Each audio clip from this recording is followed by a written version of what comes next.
Okay, so I got an inquiry about how I'd routed the fuel system for the electronic fuel injection. So, coming down here, you can see the original pipework coming into the glass bowl, which is just here at the back. The steel pipe comes round in. Then you've got your low pressure output, which goes around, underneath and through a hole here.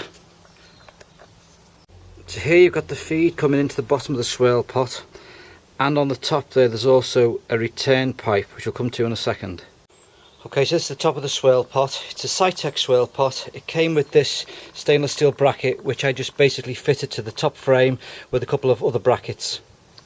So what you've got now is, on the top of the swirl pot, you've got the output, which comes here round through the secondary filter.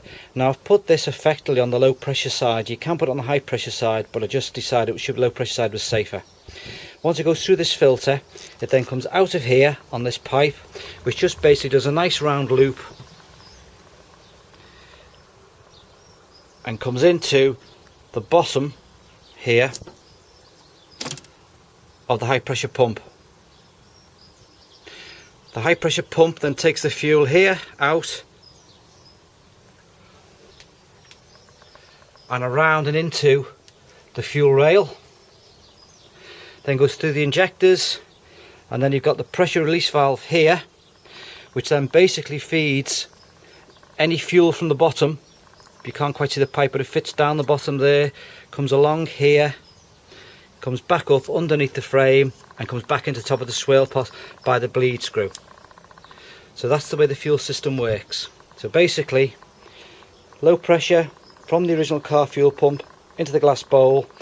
From the glass bowl, low pressure fuel goes into the bottom of the swirl pot.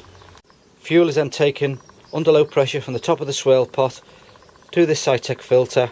It then goes down this pipe underneath and into the high pressure pump. High pressure pump then sends high pressure fuel around into the fuel rail.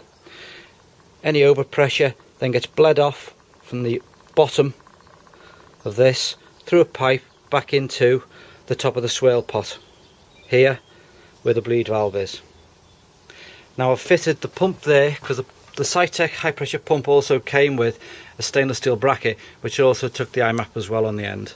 So it all fits quite neatly there, just underneath, and basically takes up the space of what was the original filter. And as you can see, here's also the ECU box I made, and on the back of it are the fuses that run everything. You've got to remember as well that you have a lot of spare holes, because once you take all the throttle linkages off that run the carburetors, you do need to blank a lot of these holes off afterwards. So I've basically taken advantage of one of the holes that already existed to route all the cables through. Okay, thanks.